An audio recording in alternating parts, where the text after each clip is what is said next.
In our world, there are things that exist beyond reason, beyond science, and beyond time and space.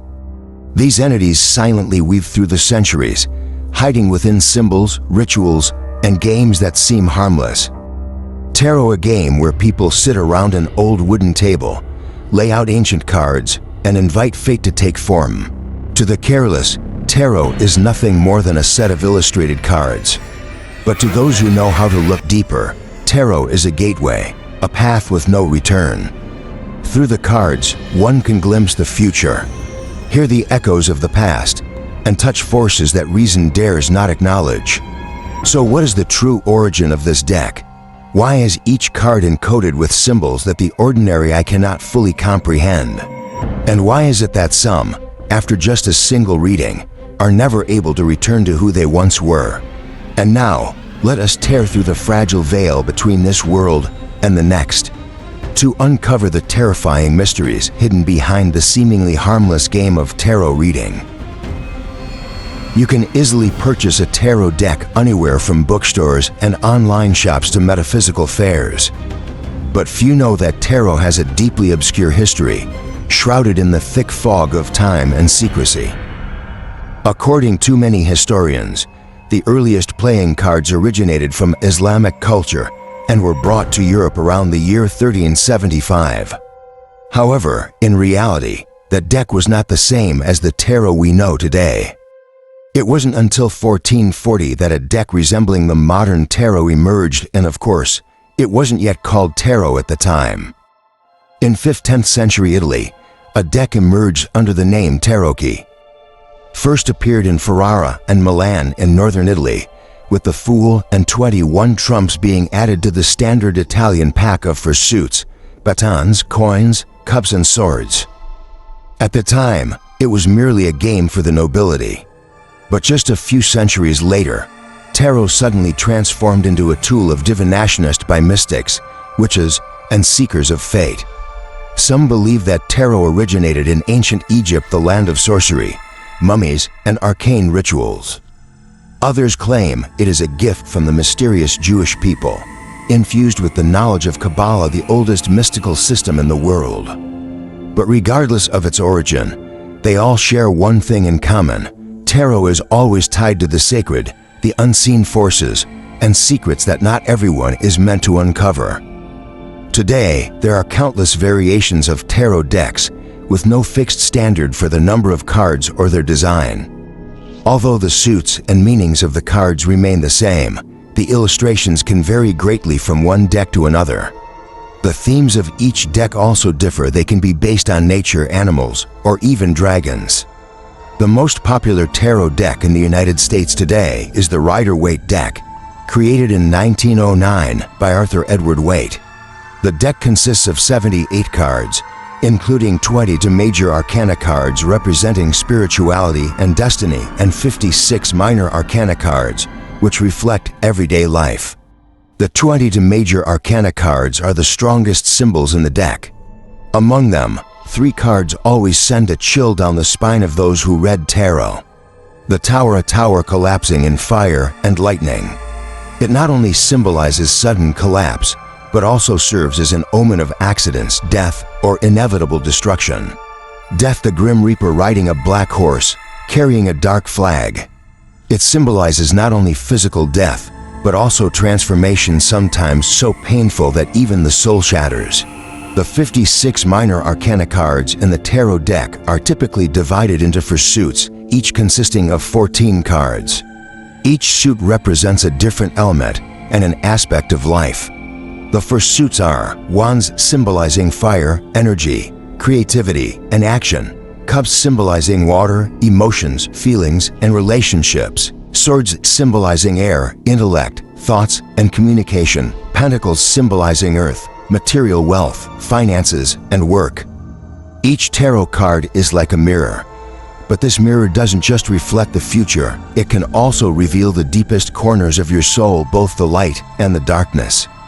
In the 17th century, in France and England, followers of mystical traditions began to explore tarot cards and realized that the symbols on them carried far deeper meanings than those of a mere game.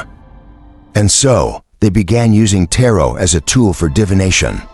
From that point on, tarot became a part of mystical philosophy. Every tarot reading is a ritual, a solemn, silent ritual, as if you are knocking on the door of the spirit world, seeking an answer. And before any cards are turned, the reader must prepare the space as if setting up an altar, a velvet cloth, a softly burning candle, a hint of incense in the air. The reader enters a state of stillness. They are not merely interpreting the cards, they are opening a gateway to some unseen force. As the ritual begins, the seeker holds a question silently in their mind. Without speaking it aloud, the reader begins to shuffle and lay out the cards. It could be a single card like a brief warning, or 3 cards describing the past, present, and future, or the Celtic cross spread 10 cards painting an entire destiny. Every symbol, every color, every way a card is turned holds its own message. But tarot doesn't offer fixed answers. It confronts you with yourself, with the things you've been trying to avoid. And when the ritual ends, the gateway must be closed. If not, you leave behind an opening, a space where things not of this world may slip through. These rituals are not merely acts of divination. They involve chants, theology, meditation, and sometimes even sacrifice. Tarot has been used to determine the exact time and date for summoning metaphysical entities. According to some leaked documents, tarot cards, especially the major arcana, carry energies capable of opening gateways between different planes of existence. If used incorrectly or with malicious intent, that gateway may never close again. It is rumored that some decks, once used in rituals, can no longer be destroyed by fire. Some decks, when burned, emit a sound like faint wailing. Others, when opened, flip themselves to the devil card no matter how thoroughly you've shuffled them. There are certain decks that those in the occult call forbidden, not to be touched unless you truly understand them. Whether you believe or not, there are rules that seasoned tarot practitioners treat as survival laws. Never let strangers touch your deck.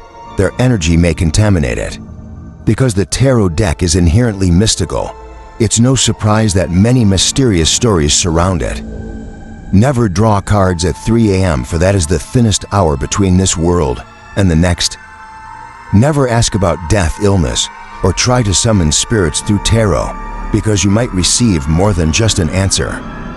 The first story took place in California. A tarot reader named Melissa once shared on a popular occult podcast that every time she drew the Tower card, a major event would occur within days. The first time, her car was involved in an accident. The next, her boyfriend died suddenly of a stroke. And the most recent time, the card appeared during a reading for a client less than 48 hours later. That client died of a sudden stroke. Melissa gave up tarot after that, but she said, "I'm not sure I ever truly left it, because every night, I still dream of that tower burning, collapsing, and I am buried beneath it." Another story took place in Romania. In 2011, a group of university students played tarot in the old Cebu cemetery. One of them drew the death card and vanished that very night. No body was ever found. All they found was the shattered deck and a handwritten note that read, "The gate has opened." Was it merely coincidence, or had the tarot connected to something beyond human control? Many believe that every time you draw a card, you're not just calling upon fate. You might be calling something else, something that's been waiting to be heard. Tarot, at its core, is just a deck of cards. But the way we see it, use it, believe in it, that's what gives it real power. Tarot can illuminate the mind, but it can also plunge you into the depths of delusion. It can be a companion or a mirror that reveals the darkest corners of your soul. In my personal opinion, tarot reading can be a beautiful spiritual tradition, as long as we approach it with enough knowledge and understanding. And with that, we wrap up this video. Thank you for watching until the end. If you've ever had a strange or mysterious experience with tarot, feel free to share it in the comments below.